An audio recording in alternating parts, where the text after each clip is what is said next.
Hello, everybody. Welcome to roast number, I guess it's 7 now. John, lovely to see you again. Lucky number seven. Hey, Sam, how are you? I'm doing very well, thank you. Today, I'm really excited for our session. We've got a submarine officer who wants to know if all of those years underwater are making him delusional. We've got a solopreneur who has bounced between a bunch of different industries. We've got a psych major transitioning to media and entertainment. That's going to be an interesting one. We've got two LGBT Asian applicants out of sheer coincidence this week. So that's going to be an interesting conversation. And the bonus topic today is going to be you've been admitted. Now, how do you tell your employer? So, really interesting set of topics today for us to dive into, John. I'm really excited. Let's start with the first profile, military profile review. So, US Navy applying for round one has a 655 focus edition, solid, mechanical engineering background, undergrad GPA of 3.5. Work history is really military focused, operations planner at a submarines squadron. Previous job, division officer aboard a nuclear fast attack submarine. How cool is that? Had an engineering internship and another in FANG. First generation, John. First generation immigrant and first generation college. Bunch of undergrad extracurriculars, and he's targeting reach schools of Wharton, Booth, Haas, Yale, maybe more realistic, Fuqua, Darden, Ross, Johnson. Do these programs make sense? Am I being delusional? John, should we start with a overall profile evaluation? Yeah, I don't think OP is being delusional. I love this background. Okay. Obviously, top MBA schools get a fair share of military applicants. We'll go through the buckets and I think the academics are fine. I mean, a Mm-hmm. 665 is pretty good for a Mm-hmm. 655 is pretty good for a military applicant. Mm-hmm. GPA is okay. A top 30 school that helps. Work experience compelling. We can talk a little bit about how leadership showed up during during his roles manning a nuclear submarine, and then good smattering of extracurriculars. The post MBA goals make sense. Mm-hmm. Look, I mean it's a little generic, but it's all just a matter of finding a way to hone the narrative more. Overall, I quite like this profile. Post MBA goals, I didn't mention it in my walkthrough. Consulting or investment banking. Quite broad, but also quite typical of military applicants looking to transition into the business world, right? Mm-hmm. Yeah. Mm-hmm. Yep. Cool. Okay. So, with that in mind, then, you mentioned that there's always a lot of military applicants, right? There's always a group of military applicants. Can you give us a feel for how many military applicants you expect a school to admit in a given year? Ooh, I would say depending on the program, Sam, at least for Haas, for a class size of 275, Mhm. I think there were about 10, maybe 15 military Mhm. applicants.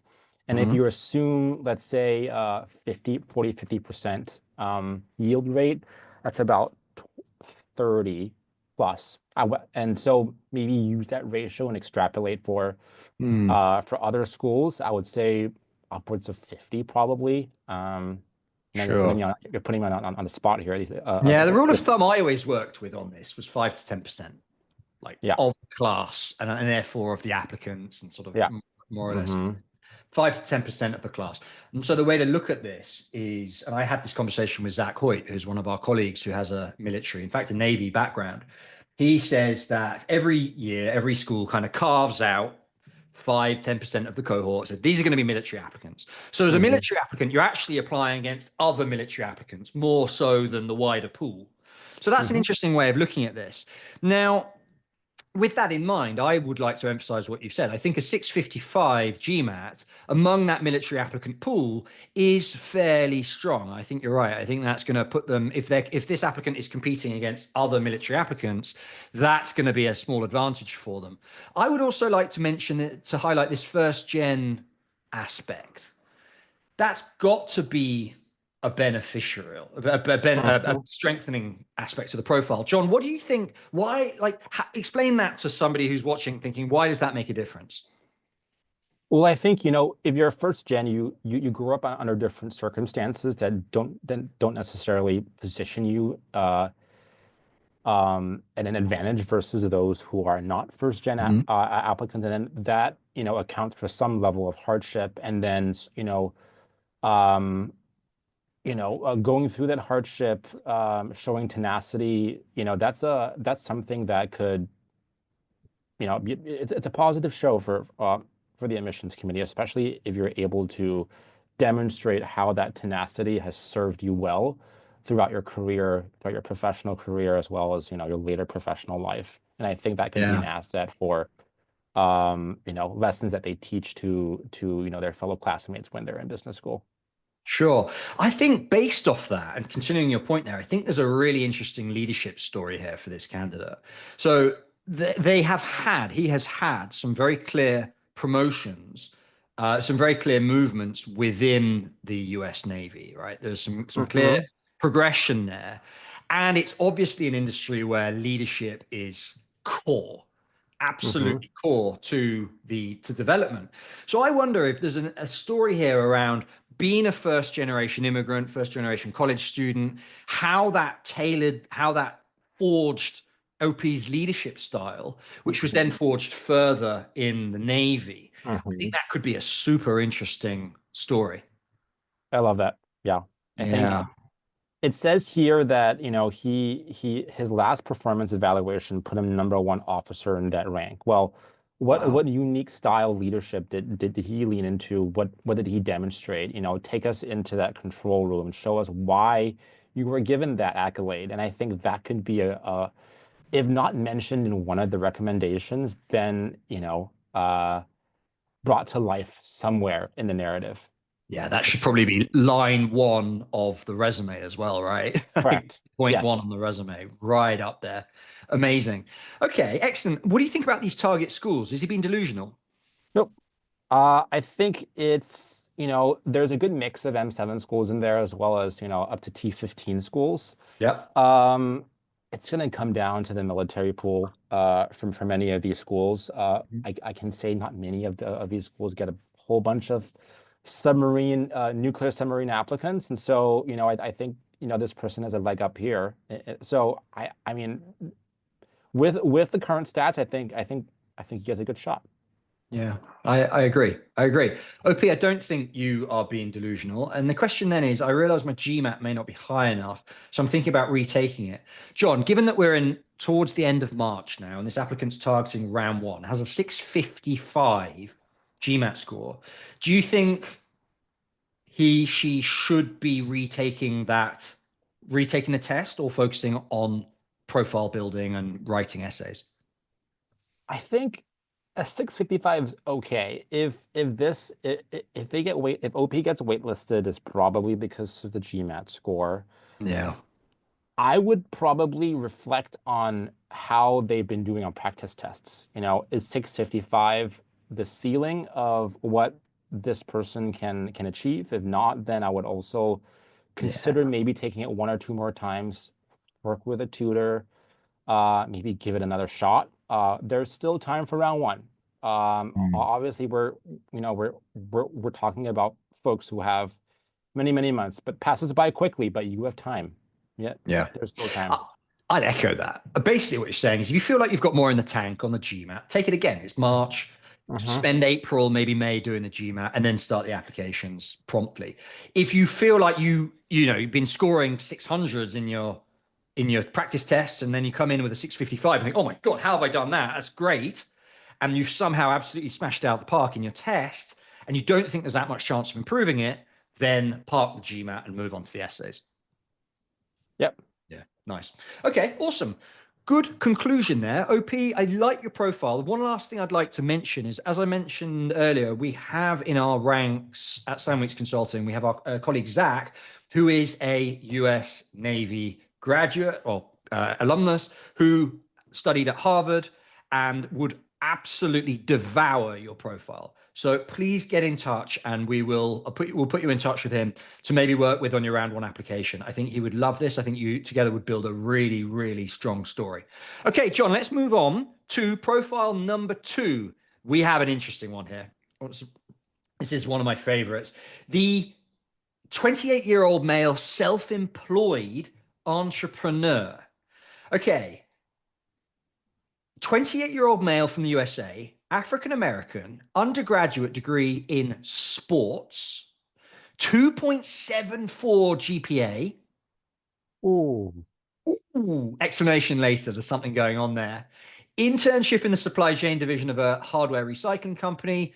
Internships with the women's soccer team. Worked as a YMCA. Was a real estate agent for a few years and has now been self-employed, living off sole proprietors. One of them is an eBay store, and the other one, it looks like, is a freight brokerage. So a really unconventional work experience for MBA candidates. 625 GMAT focus, going to retake. Extracurricular work, YMCA sports coach and mentor. Wants to do an MBA basically because the work experience is very varied and wants to be starting to focus on sort of white collar work.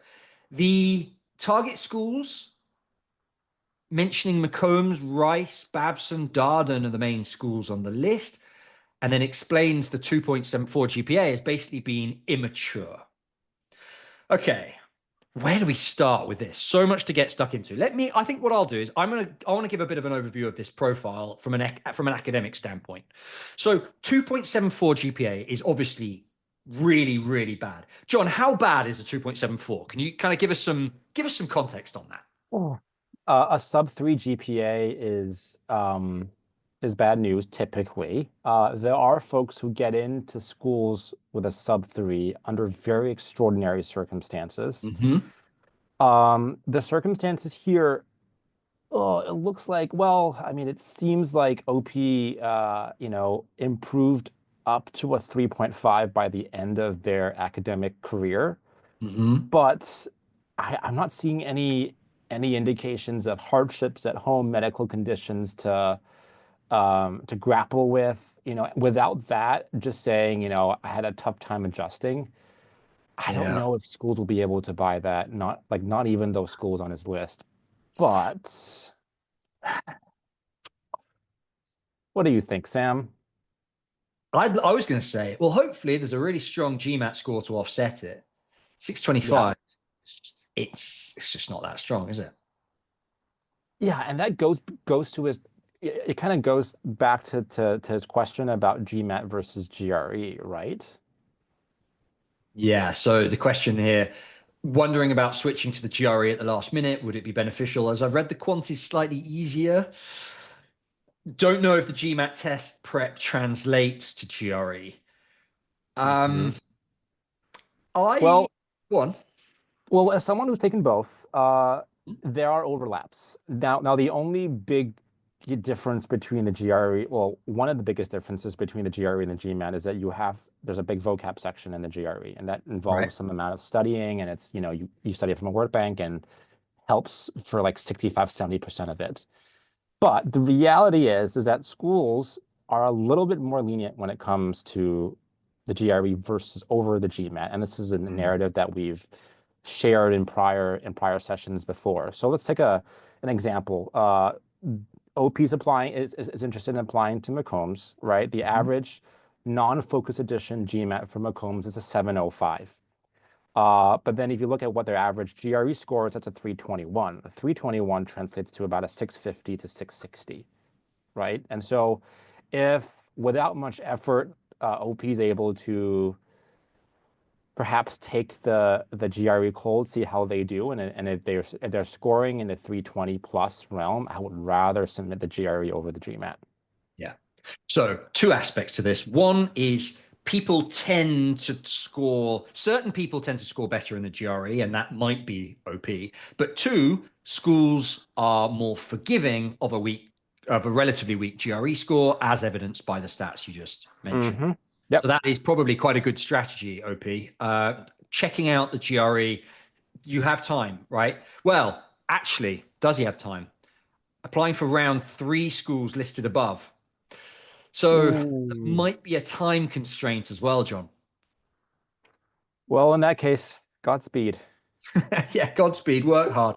So I guess what we're saying to people watching is if you're applying round one and you have time, transitioning to the GRE can be strategically a really good move. If you haven't got time for it, there is a period of adaptation, and it sounds like OP maybe doesn't have that time and therefore is going to struggle to change the test. It might be best to just stick with the test that he knows and retake it.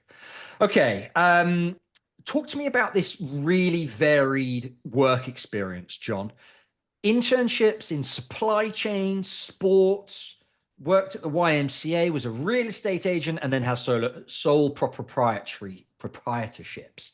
How does admissions look at that varied work experience? Do they take it as, hey, you've done loads of different things, you can contribute lots? Or do they see it as, you clearly don't really know what you want to do? More to the latter, but in the right hands, Sam, in the right hands with the right narrative and with some amount of coddling, you can well, let me start by saying that this is quite a motley mix of careers. Yeah. But thinking about it more, those roles are very stakeholder customer facing, right? And so Mm. I'm sure OP had to deal with his fair share of thorny people. And so, what has stakeholder management looked like as a youth sports director?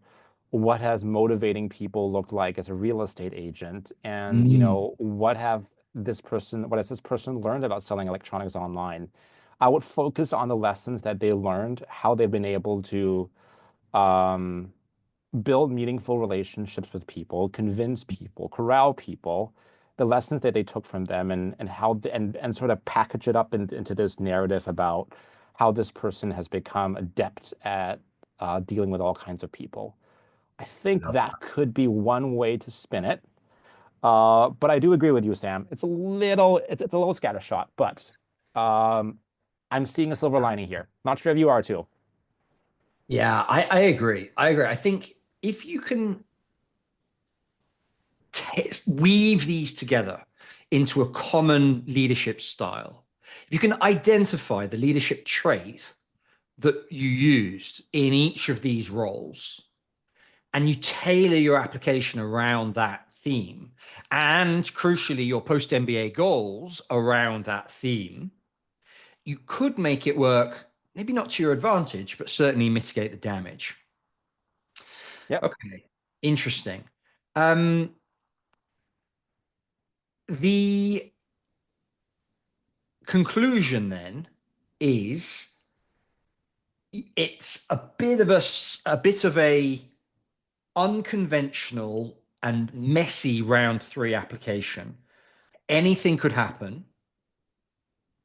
I would say have a crack at these schools, but if it doesn't work out for you, OP, regather your thoughts for round one, like regather your composure, maybe work with a consultant to create that clear narrative that weaves together this work experience, maybe spend a bit of time transitioning to the GRE and getting that score up, and then apply next year. The good news is that as a 28-year-old male or 28-year-old, you are not especially rushed in terms of your work experience. We regularly work with 30-year-olds who get into MBA programs. So that's not too much of an issue if you can, keep going with your sole proprietorships to pay the bills in the meantime. That would be my advice. Anything to add, John? No, that makes perfect sense to me. Best Cool. of luck. Excellent. Okay. Let's talk about profile three. So, in our notes, we have nicknamed profile three as Theatre Kid. Applying round three, so time is of the essence. Only Booth and Kellogg, the Chicago schools. Demographics 28-year-old, East Asian, LGBTQ. Education, comms, English lit, major in linguistics, 3.7 GPA, John. 323 GRE, has been a teacher in the Chicago public school system. Undergrad accomplishments, nice. Professional accomplishments, fairly strong achievements as a teacher, raised money, etc. Building a narrative around leadership skills and LGBTQ advocacy. I'm worried that these schools will not take my experience seriously because I don't have a prestigious job and no finance experience. Okay, let's start with an overall profile evaluation. I would say academic side first. 3.7 GPA, solid. M7 average is about 3.6. GRE 323, 163, 160. Okay, not great. Professional. These are really nice achievements that you can really clearly put into a nice resume. I think professional achievements are strong. I think teachers at teaching applications, and I've seen these work in the past, can really work well with a leadership, using that teaching experience to focus on leadership. The extracurriculars I note are a bit old. These extracurriculars all seem to be from undergrad, not so much mention of more recent extracurriculars. On the flip side of that, I think concerns, let's talk about concerns. Round 3 is late, but, and I think John will have a say on this, as a diversity applicant, as a diversity focused applicant, they say round 3 is they call it the diversity round colloquially. And what that means is John, I'd love to hear your view on this, is round 3 is there partially to fill and improve the diversity of the cohort. They may have filled the investment banking cohort. They may have filled the consulting cohort. But if you bring something unique, round 3 can work for you. And I would say a teacher with an LGBTQ experience, background, might be possible for round 3. John, I'd like to ask your opinion. 1, I want to hear your thoughts on the diversity aspect here. And 2, I want to hear your thoughts on teaching. How do you perceive teaching as an admissions reader? Let's start with the diversity question. I absolutely think you've hit the nail on the head there, Sam. I think schools are looking to round out their class. They've already spent round 1 and round 2 building out the profile, the ideal prototypical orchestra. Maybe people have dropped out. Maybe they realize, hey, I need a few more bassoon players in here, or we have too many violin players. What could we add? And I think teaching, being a teacher, is diverse enough, and the demographics of OP also help in that regard as well. As it relates to teaching, I think there's plenty to impart from the profession. You're dealing with kids, many of whom who are rowdy. You're developing curriculum. You're knee deep in academics, and there are KPIs associated with that too, right? It's about higher test scores, enrollment figures, and then you're also dealing not only with the kids, but you're also dealing with your cross-functional team of Parents. Parents, absolutely. You're also dealing with, folks from other departments. You're also dealing with department chairs. It's a very underrated leadership pod that people don't quite realize. And with the right stories, with the right narrative, and with the right resume, I think this could be a very powerful profile for these schools that she is applying to. Yeah, I like it. Let's try and weave together a sort of back of the envelope example of what you're talking about there, John. I'm imagining OPO answering or opening their career goals essay with a story perhaps of a particularly difficult child or a particularly difficult parent, how they soothed that relationship, how they got that student to graduate, decent grade, whatever, strong, tangible outcome.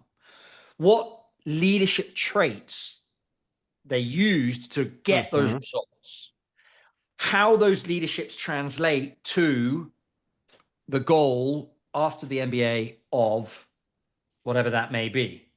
And then finally, where the skill gaps are. OP's mentioned finance experience, for example, and how the MBA can fill those finance gaps. Yep. And that's basically an outline of essay 1. Mm-hmm. I really, really like it. And the recommenders, department head and principal, really, really strong. So I think a good shot at round 3. If anybody was going to apply in round 3, I think this is a case of go for it. You tick many of the diversity boxes they're looking for. And so if round 3 is a diversity round, go for it. Okay. John, I'd like to move on, I think. To the Sure. next profile. Now, we have a DJ. We have a DJ. How many DJs apply to MBA programs?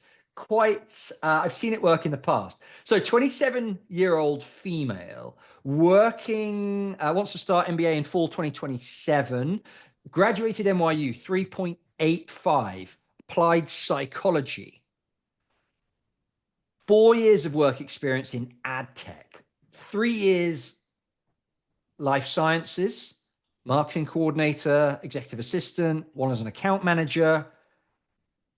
Quite a lot of acronyms in there. Not sure I know what all of those mean, but basically looks like quite solid pharma and medical related, healthcare related media and ad tech work. Working on the GMAT now, good. Learning to be a DJ outside of work. Want to land a strategy consulting or strategy in media entertainment financial services role. Looking at Stern MBA. Would it be a good fit? Can I realistically apply for M7? And also wants any general advice on resources available. Right. John, where do we start here? Profile evaluation, strengths and weaknesses. What do you think? That's a pretty good GPA. That's a very good GPA. And went to NYU. Definitely has a natural pathway into that school, especially given her profile. GMAT will determine how AdCom views that academics bucket. I do like the work experience. Ad tech is it's a growing space that people don't quite know so much about, but it's very technical, and and a multicultural angle could be part of OP's narrative. Account manager shows facility working with others in a team setting.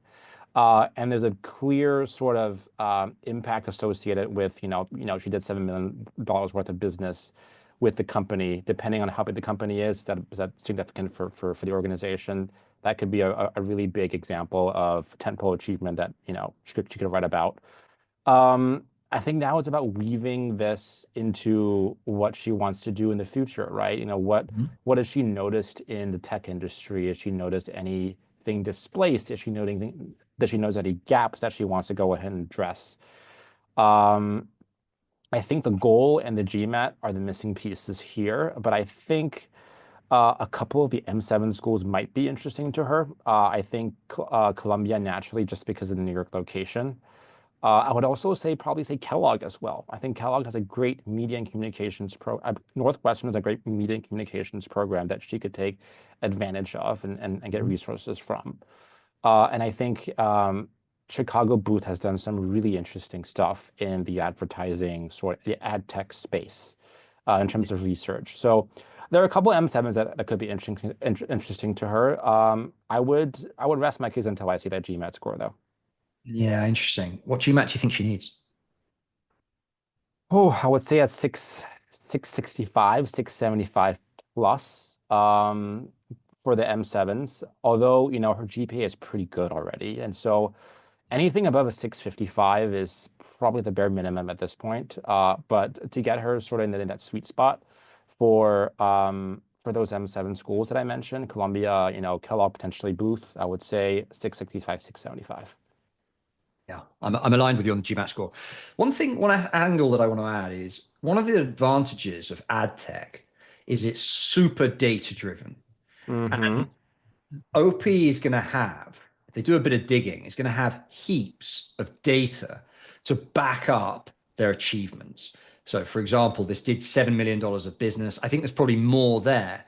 One of the exercises we do with clients as part of an application process is ram numbers into the resume. Make sure the Mm-hmm. resume is crawling with data points. And it's often very difficult for people. That teacher that we just talked about is going to struggle to put Yep. numbers and data into her resume. But an ad tech applicant is going to find that really, really, or relatively easy. So one advantage, OP, that you have is this data that you've been using. I would encourage you to really focus on that and really use that to your advantage to quantify all of your achievements in your resume. The other thing that I would like to add is, besides NYU, the school that really stands out for me for this profile is Anderson. It's a Yes. very strong entertainment media school. It's got pedigree in that area. It's got an incredible network in that area. Ranking wise, it's a little bit lower than NYU, fine, but they might throw some scholarship money at you. And it might be, if you're choosing between Anderson, UCLA Anderson with a scholarship and NYU without a scholarship, that might be a difficult decision to make. And I think it's possibly another school to add to the target list. Makes sense to me. Yeah. Okay. Excellent. Now, the other point, John, that I want to mention here is the question is around resources. What are three, what are in your opinion, what are the three most valuable resources that an MBA applicant can leverage? Oh, I'll start say you off. more. Yeah. I'll start you off. Um, Alumni and current students. Mm-hmm. That's got to be one, right? Yep. Don't underestimate the power of a 15-minute conversation with an alumnus or a recent alumnus or a current student who was in your shoes 2 years ago, who had to make the same decisions you made, has already gone ahead and done a lot of the research and has the first-hand experience in the program. People, especially kind of frankly shy people, Mm-hmm. underappreciate the importance of reaching out to current students and having those conversations. I think that's Yep. one. I think Uh, two, oh, go on. Let me build on that, Sam. I think that's really important because, it's not just about showing the school that you've talked to these people and just going through the motions of said, X and X class of 25 men recommended these classes. It's also about getting assurance or at least showing the program that maybe an alumni who shares the same background as OP or who went into a similar goal has been successful at it. And this is especially important for people who have more niche goals, right? If someone were to go into MBB consulting or investment banking or becoming a product manager, that's well represented in most of these top business schools. But let's say this person wants to work for an incubator. Let's say this person wants to work in ad tech and they're not, and adcoms may not have witnessed many people going into that field. Just showing that you've talked to someone in that field who has graduated from their MBA program shows that, hey, this is possible. And actually, an MBA facilitated that transition from what they were doing prior to what they were doing currently. I love that. I love that. Okay. Other resources, obviously admissions consultants. We're here. I would say that rate there's a range there. That's not just a binary point. Everything from mbaconsultant.com, $299 gives you lots of the core information you need and example Mhm. essays, etc., all the way through to 6 school packages, which are north of $10,000, where you are really having your hand held through the application process. So the admissions consultant resource pool varies, but is something to consider. And then the last thing I would say, John, I'm sure you agree with this, is go and visit the schools. Just go and visit the schools. Schools have the open days where they allow, where they bring students in. They have opportunities to sit in on classes. Fantastic opportunity to really get a feel for the case method if it's Darden, for Boston in winter if it's MIT. Yep, Go and visit the schools. Go and visit the schools. Don't sit on your hands and think that resources are all online. Go out there and really speak to people and visit the schools. To me, those are the most valuable resources. I agree. All right, excellent. Okay, so profile strength and candidacy. Actually, last point, John, on this, how to strengthen candidacy. If you were applying in round 1 next year, you're a DJ, you're still sitting the GMAT, what are a couple of things you would do to strengthen your profile between now and round 1? Well, besides strengthening besides the GMAT, maybe Yeah. look at supplementary courses.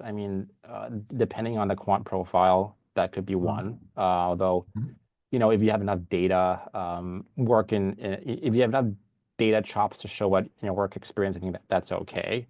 Yeah. What else, Sam? I wonder if I like that DJ theme.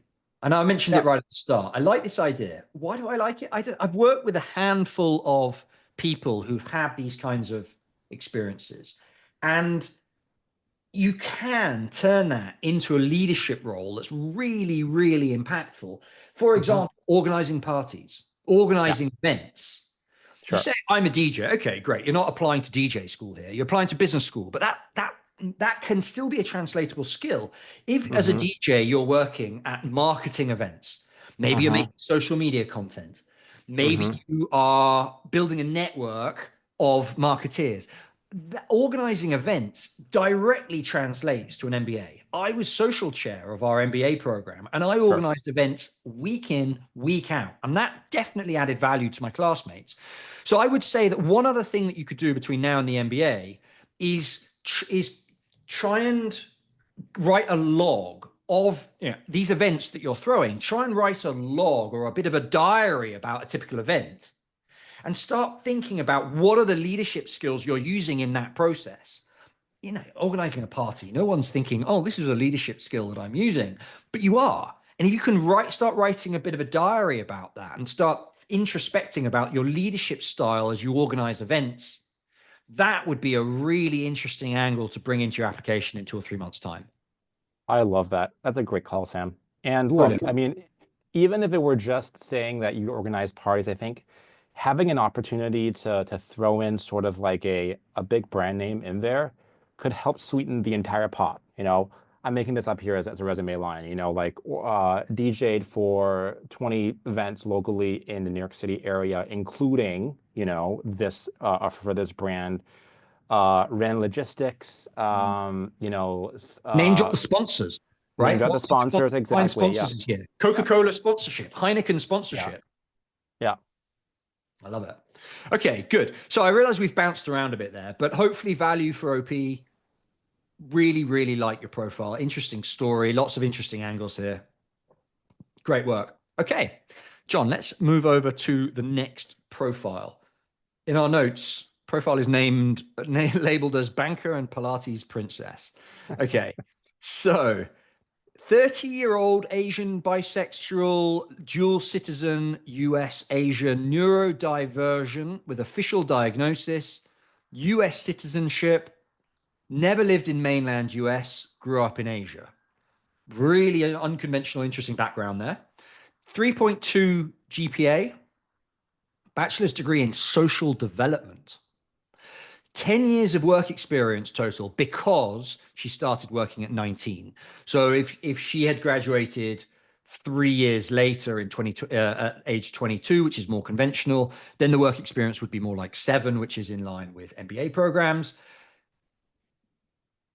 Interesting work at a global service center of a top international bank, top performer, should be able to get strong recommendations. Product manager, managing a small team of analysts, so has management experience as well, has promotions to leadership roles. Other achievements outside of work, publishing in a journal, certified Pilates trainer into hiking. Right, hasn't got the GMAT yet. Target is over 700. Of course it is. Everyone's target is over 700. That doesn't mean much. Claims to have a high IQ. that's nice. Questions. How feasible is it to get a full ride to an M7? Should I start applying and preparing or wait until I have a GMAT? Question 3, is it worth pursuing this goal is to relocate to the US?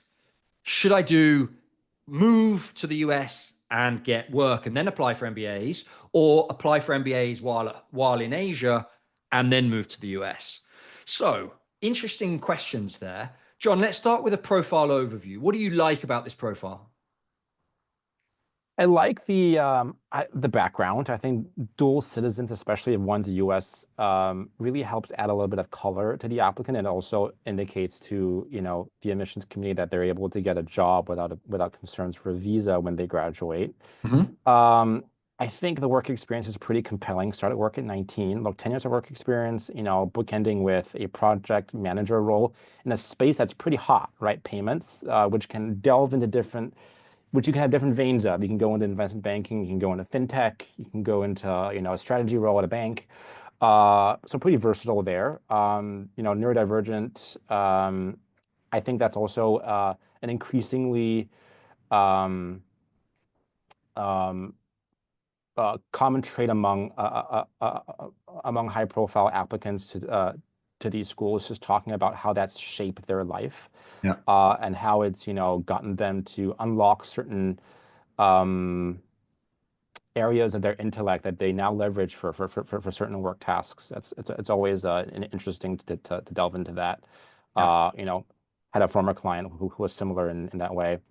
Look, I mean, no GMAT so far, and the GPA is okay, but GPA is probably not on a 4-point scale, and so that may not be a huge issue if you're thinking about schools taking it into their averages. So as long as she nails her GMAT, I think she would have a decent shot at an M7 T15, but I am not sure about a scholarship.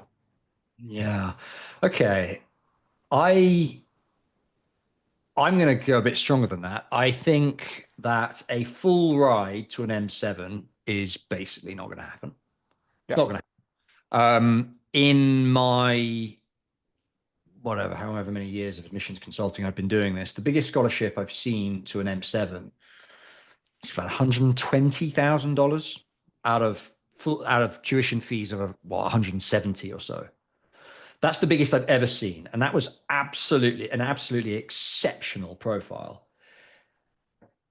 Full ride to a T15 can be done. We see Hmm. full rides to NYU, for example, fairly often. In fact, the last 3 years in a row, we've had multiple NYU Hmm. full ride scholarships. So that's where I see that line. Full ride to an M7, not going to happen. Full ride to a T15, yeah, possible. Okay. The A couple of other points that I want to highlight on this then. Um, the goals make a lot of sense. I know you touched on this, John, in your comment. I want to really emphasize this. Planning to stay in banking may pivot to IB. As a former investment banker myself, I think that having banking experience that's not IB, using an MBA to pivot into IB is a narrative that can work. It really can. I Hmm. think that's something that they will appreciate as can be done, based on the fact that you probably already have a bit of a banking network, you know how the system works, you're fully expecting the rigors of the investment banking interview process. So I think that goal works quite nicely. What about development management, John? This is an interesting angle given the political environment Hmm. where development jobs are becoming less common. Do you Yeah. think it's a problem to say long-term goal is development? I like that. I think that could tie into, look, I think OP is talking about, breaking into the US, and I think that makes the case for pursuing a US MBA makes sense. But I Yeah. think leaning into their heritage, leaning into where they're currently based, Mhm. and then maybe talking a little bit about some gaps that they want to address, and how lessons abroad could help provide inspiration, case studies, and knowledge to help go after those gaps Mhm. could be interesting. And I think that could be a good space, whether that's through the finance angle, whether that's impact investing, or whether it's being truly operational and getting into the nitty-gritty of addressing those gaps. I think both paths could work, but the Yeah. overall narrative, the overall North Star, the mission should be this is what's wrong, or this is what can improve in the infrastructure, and I am well placed to help um, shepherd that change, that Yeah. improvement. I love that. Any opportunity to use the word shepherd, I absolutely love that. No, seriously, that's really, really nice. My question is, or what I'm thinking here is building on what you're saying.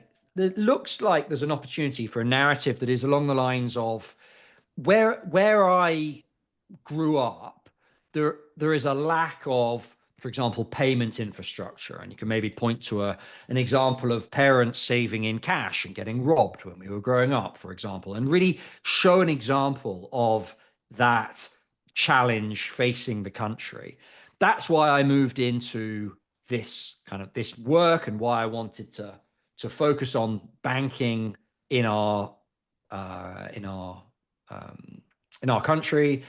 And then after the MBA, I want to build on this. In the short term, I want to build my hard skills, and investment banking is a great way to do that. And Hmm. longer term, I want to tackle this challenge more directly by Hmm.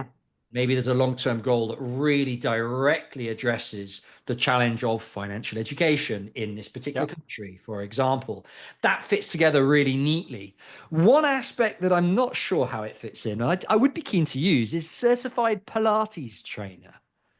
John, how do you see that fitting into a narrative? It's definitely something. I mean, it could be an interesting. Maybe talking a little bit about how Pilates has taught, you know, herself patience, or helped, others connect with their bodies. I think there is something there. I don't know if that's a core part of the narrative, but Hmm. definitely it's a nice sweetener just to show, hey, this person's involved. This person Yeah. has, actual hobbies versus just saying I like to travel, which again, great hobby, but it's Even substances change worse, like travel to 28 countries. I'm wondering whether the last line of the one thing I love to do is write the last line of the resume, something quite casual and full of personality. And I'm wondering whether the last line of OP's resume is something like um, teaching people to their a Zen version of themselves as a Mhm. Pilates trainer, for Yeah, example.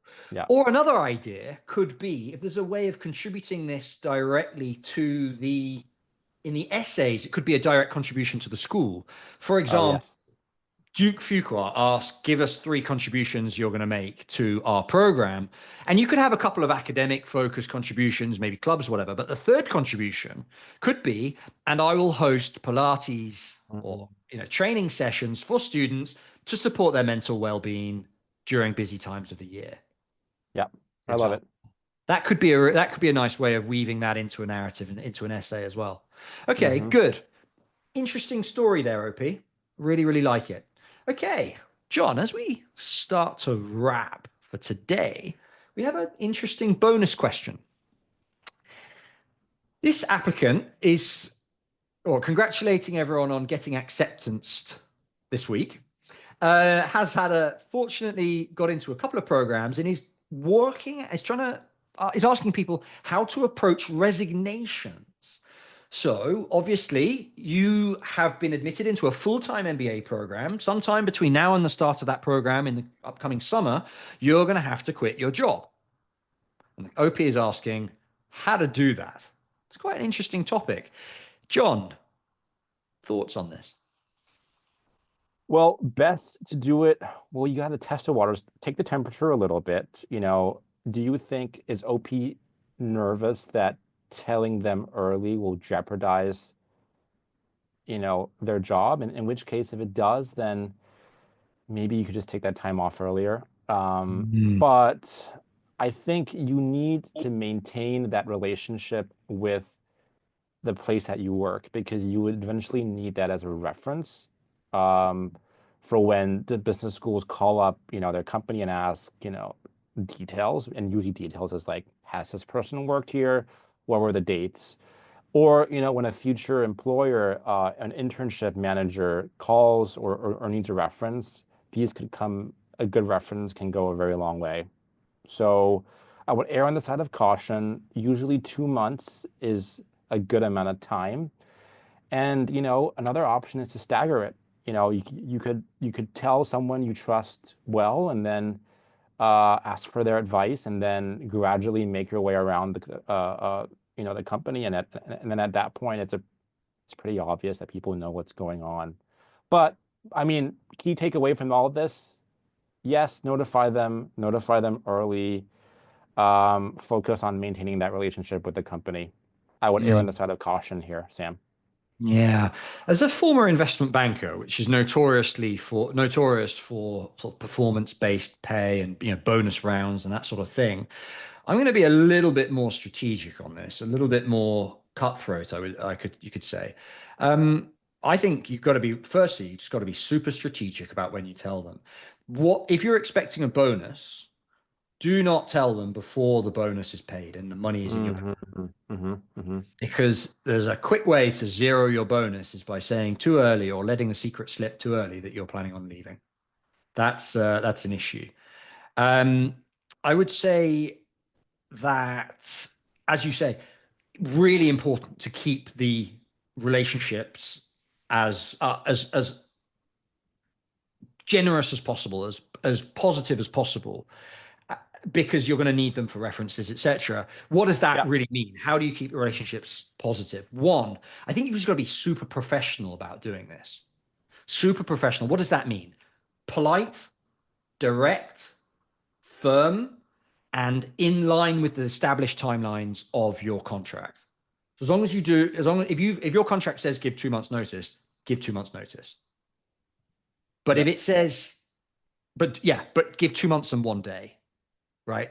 Be strategic about it, would be my approach. I would also say, John, I wonder if you agree on this. Do it in person if possible. Yeah. People Yep. remember how you make them feel. Hmm. Remember how you make them feel. And if you can do this in a nice way, maturely in person, they will appreciate that. Bosses will Yep. appreciate that. Managers will appreciate that. In a world where it's much easier and socially acceptable to do these things remotely, from a human perspective, it's not as nice. So I Hmm. would say if at all possible, do this in person, maybe over a coffee outside of the office. Yeah, it would be ideal. But just, yeah, manage it carefully. Last question, John. When should they leave? Let's assume that they have no notice period and they can leave anytime. Program starts 1st of September and they can leave anytime between now and 1st of September. When's best? Well, there are two things at play there. Do you want to take time off before you Should go they? to Should you take time off before an MBA? Absolutely. I think there aren't many opportunities where you can take an extended time off that, feels appropriate, unless, someone else made the decision, the choice for you. The only exception is if they want to do a pre-MBA internship, which is something that I've been seeing increasingly more of, and seems to be more popular among those who want to pivot, to do harder pivots. But that's a topic for a different time, Sam. But look, you want to think about it from their perspective, right? How long would it take them um, to replace you, right? Do they have to work with a recruiter? Do they have to hire externally? How long will the onboarding process takes? Traditionally, people say 2 weeks notice, but I think 2 weeks is just too short. I think it's got to be at least 6 weeks, if not 8. But I'm on the more cautious side of things. Provided everything has already hit your account, bonus, etc., I would say maybe 2 months. Yeah. Okay. I'd like to end today with a little story because I totally resonate with what you're saying there. You go into an MBA, yes, to build your skills, yes, to pivot your career, but also, let's be blunt, it gives you a year or 2 years to move away from the work environment, focus on yourself, focus on what you enjoy. And the period between leaving your work and the MBA itself is crucial for that. What I Hmm. did, I handed in my notice at work. I broke up with my girlfriend at the time. I handed in my lease of my apartment. I flew to Australia. I bought a motorbike and I spent 2 months riding around Australia on a motorbike before my MBA started. And let me tell you this, Wow. it was the best decision I have ever made in my entire life. I walked into the MBA program with a tan, absolutely buzzing to get to know everybody and get back into the work mode. And it was fantastic. So I would strongly recommend anybody watching fly to Australia, buy a motorbike. Damn, that is the prototype. That is what I should have done. I told my I quasi announced my plans to pursue an MBA program a full 2 years before I ended up attending. So fewer people knew about my intentions than there were more people who knew about my MBA plans than there were people who were kept in the dark about it throughout the Wow. entire firm. And so Yeah. it was a slow drip departure. I should have gotten that motorbike. I should have gone to a different country to do what you did, because Sam, that sounds like a blast. It was a blast. It was fantastic. All right. On that note, John, absolute pleasure as usual. Really, really nice to catch up. And anybody watching this, if you would like your profile evaluated, DM us, share the profile. If you'd like to come and join us to have your profile roasted, there's a free MBAconsultant.com account in it for you if you decide to do that. John, till next week. Thank you, Sam. See ya.